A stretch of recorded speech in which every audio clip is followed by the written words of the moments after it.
야, 앉으라. 앉아. 야, 앉아라.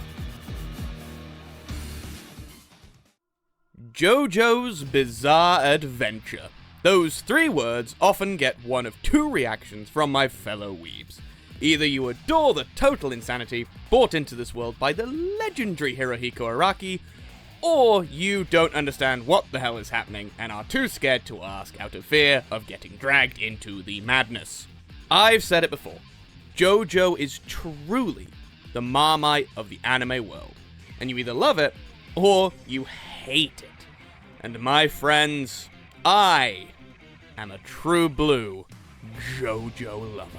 The sheer madness that comes from the mind of Araki is one of my absolute favorite creative universes ever made, and I will defend it till my final breath, before my body gets stolen by my own vampiric adopted brother turned arch nemesis. The show is about to have its 7th part Steel Ball run adapted to an anime, and that got me thinking about how goated the adaptations we have had so far have actually been, ignoring the whole Netflixing of part 6 that happened, of course. And got me thinking about the 2 adaptations of JoJo that almost never get paid attention to. One of them because of how old it is and how it has since been usurped by a far better adaptation. And one because it just seemed to fly under the radar for absolutely no reason that I can see, despite airing less than a year after that part's anime had wrapped up. I am, of course, talking about the 1993 OVA release of Stardust Crusaders, and the live-action version of Diamond is Unbreakable. So, with the intro out of the way, Ohayou gozaimasu, watashi wa Puck, zakaijin desu, channel ni yokoso. And that's right, today we are delving into the madness that is JoJo's Bizarre Adaptations. Now, adaptations of historic works in the manga sphere can sometimes be rather hit or miss. Sometimes they are the perfect embodiment of the brilliant stories told by legendary creators, giving life to some truly beautiful works of art. One Piece and Chainsaw Man being prime examples of that in my opinion. Other times, they can somewhat fall short of the mark.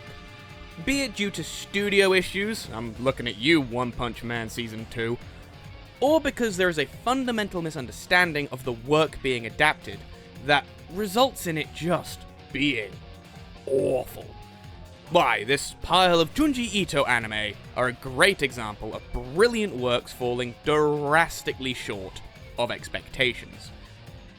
And it would seem that JoJo isn't immune to the bad adaptation bug, because boy, howdy, the OVA is not good. As I said earlier, the OVA was initially released in 1993, and it's a very, very loose telling of the events that saw our band of heroes travel the world in search of everyone's favorite gay vampire to primarily prevent Jotaro's mother from dying, with a fun side reward of saving the entire world. If you wanted a more detailed breakdown of the story of Stardust Crusaders, well, too bad, because the OVA is somewhat notorious for being incredibly liberal with the source material they had to work with. Not only does the show skip entire chunks of the story, as well as pretty pivotal fights. And by that I mean, they skip most of the fights, like they never happened and aren't important.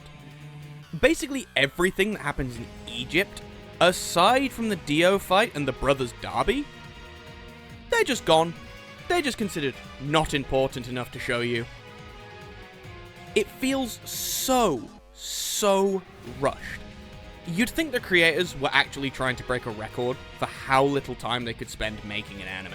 For context, Stardust Crusaders is probably my favorite arc of the franchise. I adore the group dynamic. Every time the team splits up, it results in a great character moment for each individual pairing. The fact that we get to have 2 generations of Joestars fighting side by side against Dio and his henchmen, and the size of the adventure, just puts it at the top of the list for me. So I was really looking forward to seeing just what the OVA brought to the table. Hell, this was the first piece of JoJo-related media ever released outside of the manga. A first foray into the world of anime. And you may be wondering, why the hell did they choose to start with Part 3 and not start with, oh, I don't know, Part 1 where the entire franchise starts?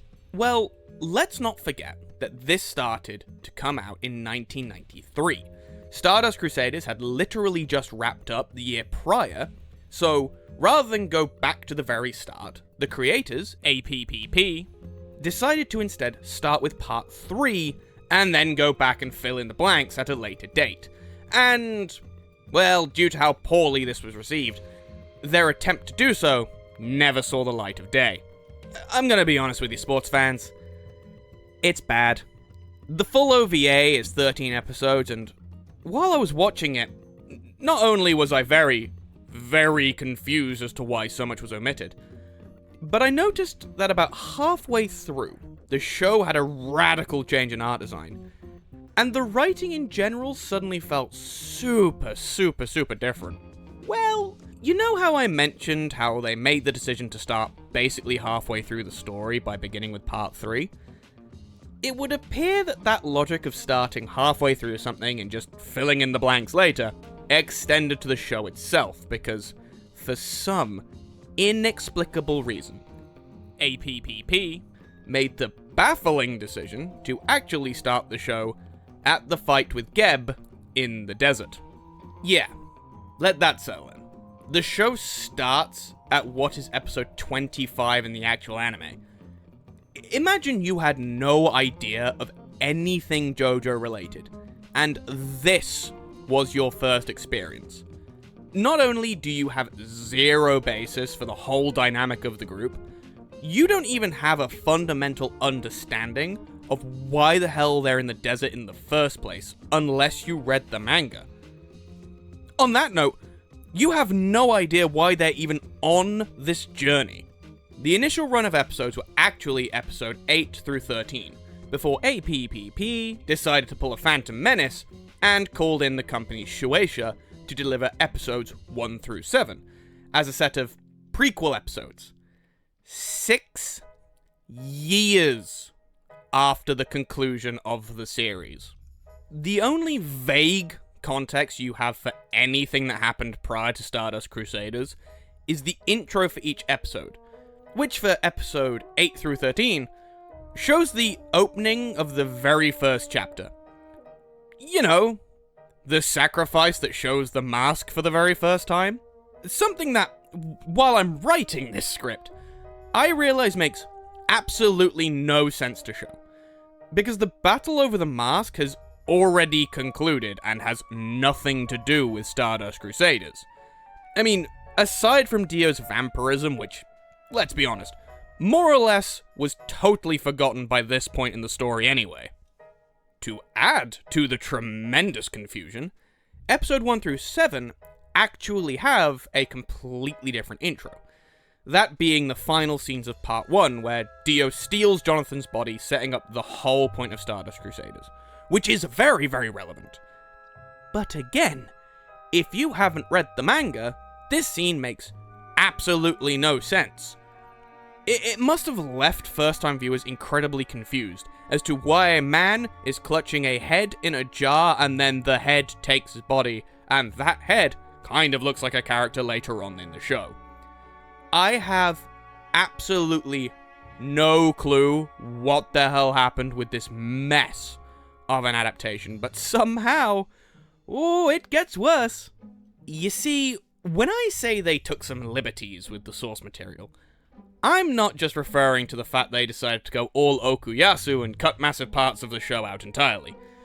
No, see, there is one pretty major thing they did include. Beep, beep, beep! Oh, sorry! What's that? Oh, that's just a you can't make this shit up alarm! Oh, yeah. Due to an apparent translation error, our boy Dio here is shown reading the Quran, and, oh boy, people were not happy. They were very, very mad. Not only did a number of Muslim organizations come out and denounce the show, but one group called for Shueisha to be considered an enemy of Islam, which is an insane sentence to read out loud. This actually led to the production of the manga being paused for a full year, and resulted in scenes of the final fight being altered from showing the destruction of mosques and ancient Egyptian architecture to incredibly generic clock towers and pretty bland buildings, which, hey, I understand the anger over the Quran being included, that's totally justified. But removing the designs of the Egyptian architecture seems like such a disservice to that setting and feel of the final showdown. Because in the actual anime, it honestly kind of felt like rather than fighting on the mean streets of Cairo, Dio and Jotaro were battling in France. The Japanese Ministry of Foreign Affairs even had to directly address the issue. That's how much of a big deal this was when it released, and resulted in a permanent discontinuance of the OVA. So, hey, if you still have an original copy of the video, or DVD of the OVA, you may have some real gold dust on your hand. Ultimately, the OVA is an incredibly ham-fisted attempt to adapt one of the most sprawling parts of the franchise into one of the worst anime I've ever watched. They tried fitting the ocean into a shoebox and it didn't work. One of the strangest part of the entire show is how they treated the portrayal of Avdol in the show. You know how he's believed to have been killed by Whole Horse in India, but makes this miraculous return during the fight with Cameo and Hail to You after being gone from the group for quite a while? 11 episodes, if I remember correctly. Well, in the OVA, he is gone for a grand total of an episode, and comes back during the Enyaba fight for some reason. No fanfare, just shows back up like nothing happened, like, hey guys, what's going on? It's very, very, very weird. Plus, another thing I noticed while watching it is for some reason a number of the voice actors have this very strange habit of slowly turning Russian during recording. It's especially obvious with Kakyoin and Avdol. They would both slowly turn Russian the more their character had to speak. And it is so funny when you can't focus on anything that's happening in the scene, and all you can hear is Russian Avdol. The OVA, ironically, suffers from the exact opposite complaints that the actual Stardust Crusaders anime faced. That being, it's too short, super weird pacing, not enough exposition, and it's just such an unfocused and lazy adaptation, and it does all that to my favorite part. So yeah, I'm not a fan. Do not watch it, unless you really want to see how an adaptation is done horribly wrong. But from one of the worst adaptations I have ever seen, to one I actually really like, and as far as I can tell, no one ever talks about. The 2017 live-action version of Diamond is Unbreakable is what we will be focusing on for the rest of this video. And this is the point I'm actually going to do something I haven't done in a while, and that is sticking up that spoiler warning, and what I'm actually going to do is advise you, dear viewer, to go and watch the movie before continuing this video. Because I'm going to be discussing a number of things that actually kind of spoil the movie in a really weird way. Which I realize is strange to say for an adaptation of a show that's been out for quite a while, but trust me, it's worth watching this blind. So I'm going to give you this time to pause my dumb face and go check it out. It's available on Amazon Prime for less than a tenner, and is well worth the buy. I'll also use the chapters to give an obvious indication of when I'm done talking about the major spoiler stuff. By the way, while we have this brief respite, can we talk about how good the selection of anime stuff on Prime is? Like, it's kind of nuts how much good stuff is there, and a lot of it is just free. Like, Look Back is on there, just for free. You don't have to pay for it as a movie. And I'm fairly certain it's not even on Crunchyroll, at least not here in the UK at the moment. The selection's kinda nutty. Like, if you've not, go and check out the selection on Prime Video, because it is kind of packed to the gills with anime, and worth a little search to see if there's something in there that you might like. It's got the Ava movies on there, for crying out loud. Like, seriously, flock over to Prime and go check it out. Alright, that should be enough time for everyone to have gone and watched it, and hey, if you are still here and haven't watched it, well, it's on your head if I say something that spoils it.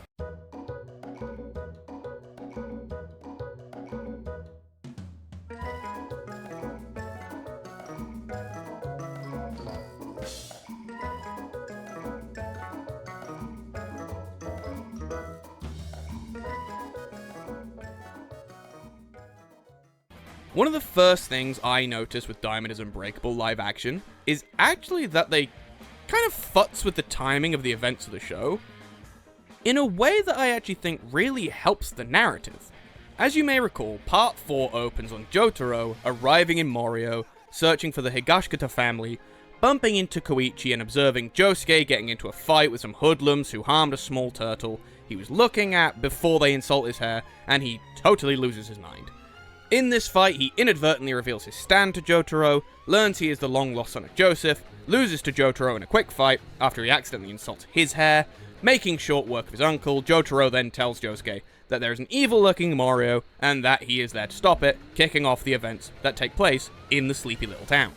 We jump right into the action, with learning that Angelo is indeed that evil, resulting in the pair of Joestar descendants facing off with the evil for the first, and definitely not the last time, in the beautiful town of Morio.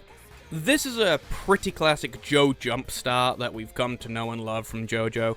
You get the main protagonists of the team together quick before beginning the journey of a lifetime, meeting and defeating enemies turned friends, and then make your way to fight the big bad at the end of the show. The live action, however, takes those same liberties that the OVA did, but to a far less egregious place, and a far less insulting place for that matter. Like I said, the first major change is the timing of the events from the show.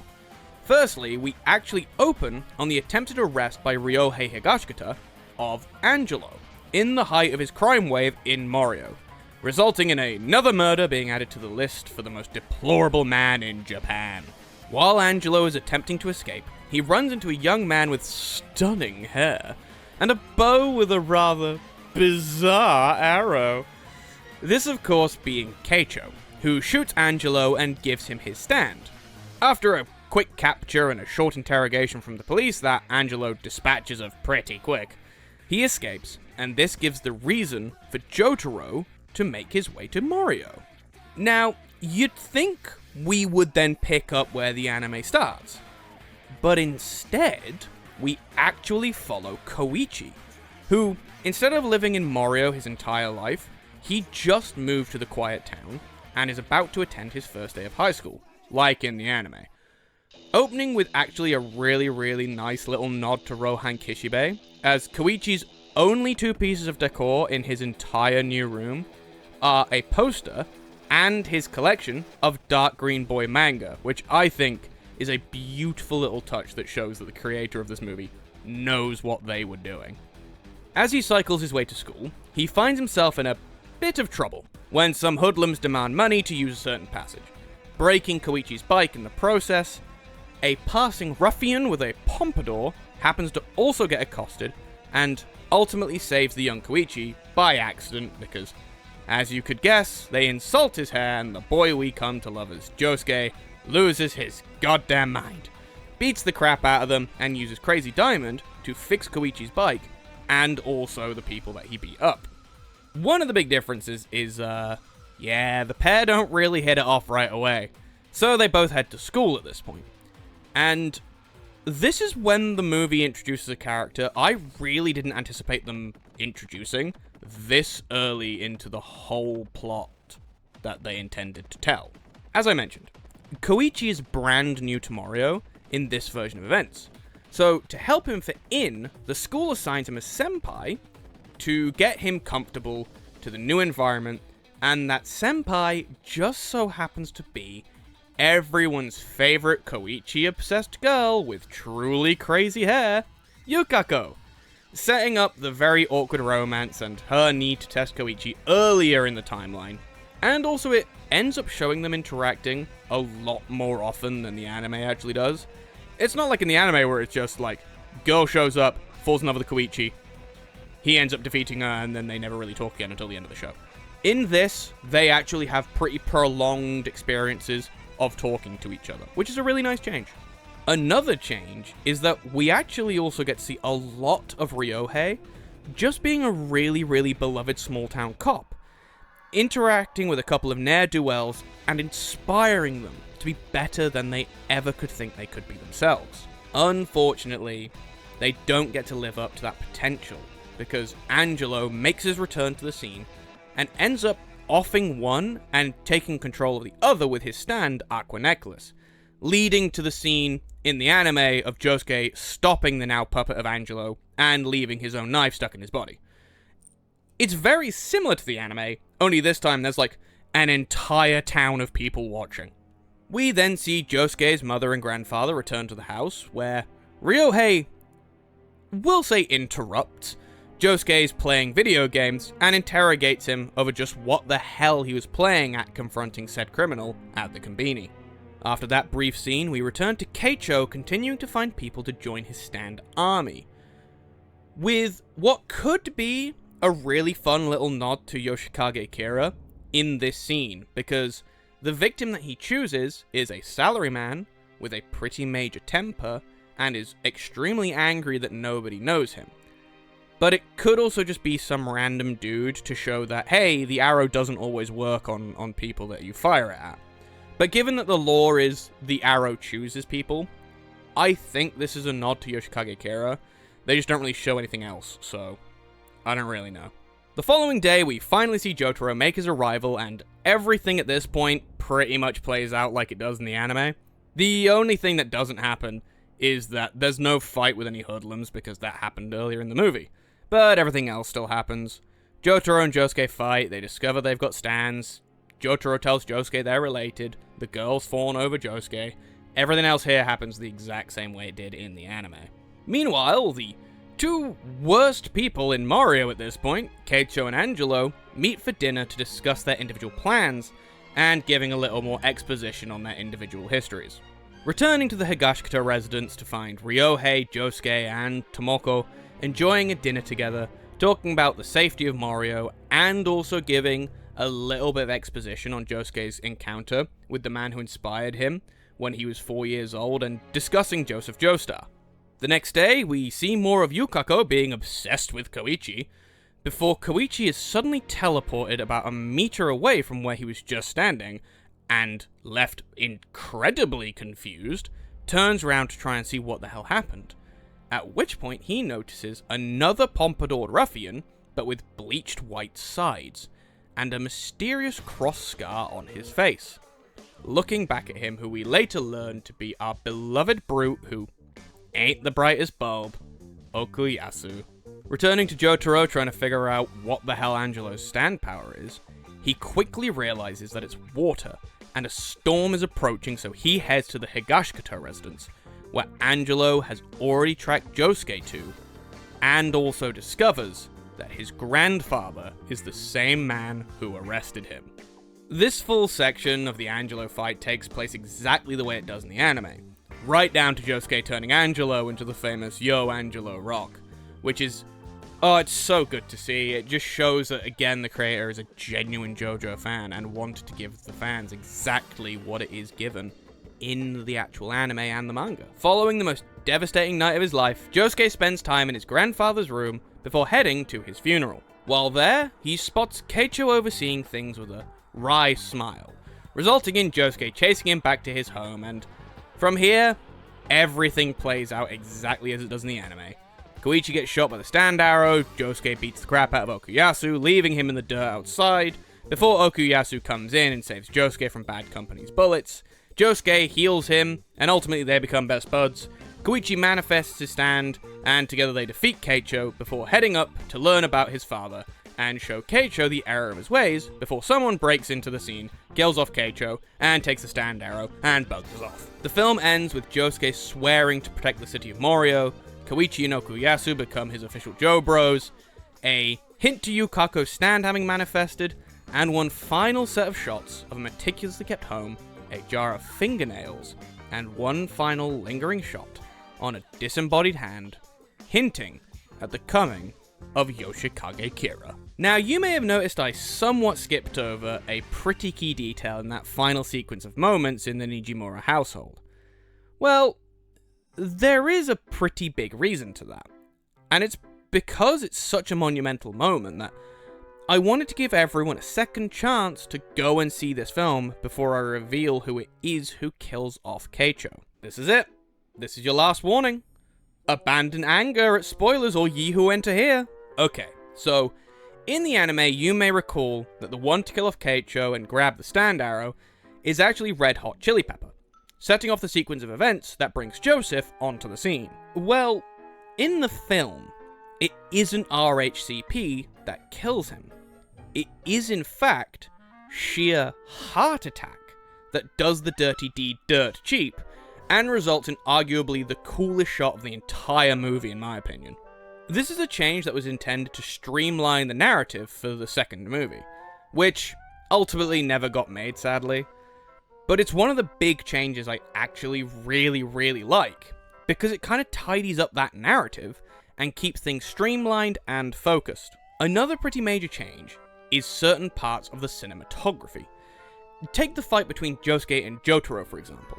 This is the first real sight we get of Crazy Diamond the entire film, as the movie up until this point has only shown stands if the character that is the specific focal point of the scene also possesses a stand. So, earlier at the Konbini, for example, because it's shot from Koichi's perspective, we only see a very quick flash of Crazy Diamond to let the audience in on what on earth is happening if they've not seen the show or read the manga. While we see the full moment of Aqua Necklace escaping, because it's from Josuke's point of view, which is a really cool little choice.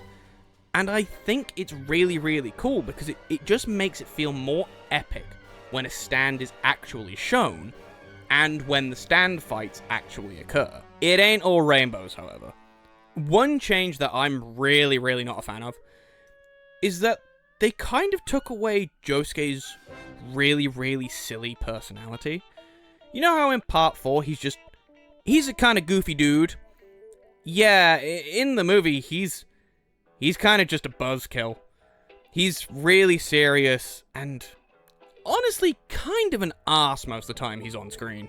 Honestly, they did the same thing to Okuyasu. They kind of made him way too dumb. Which, by the way, Okuyasu is played by Makanyu. Yeah, the dude has played two of the best characters in two separate live-action franchises at this point. And also, looking at his IMDb, he's in like a weird amount of live-action anime stuff, as well as regular anime stuff. It's just very funny that I never noticed it until doing the research for this.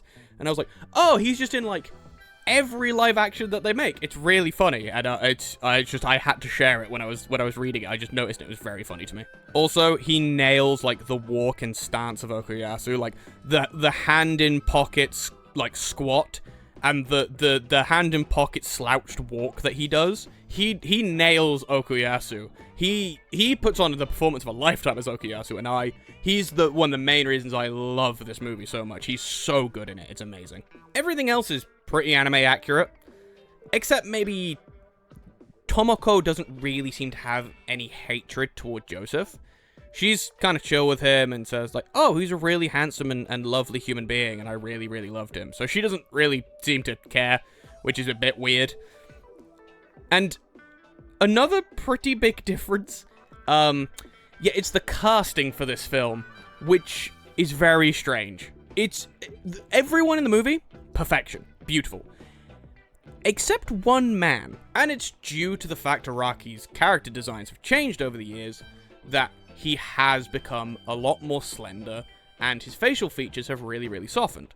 So, compared to when he first appeared as a 17-year-old who looked 37 in Part 3, by the time Part 6 rolls around, he's a 41-year-old who looks like he's 12. He's got the complexion of a 12-year-old.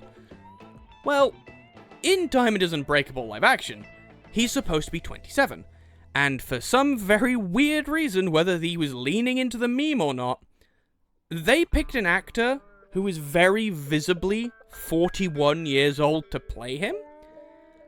I know he looked older back in this era of Araki designs, but he didn't look that old.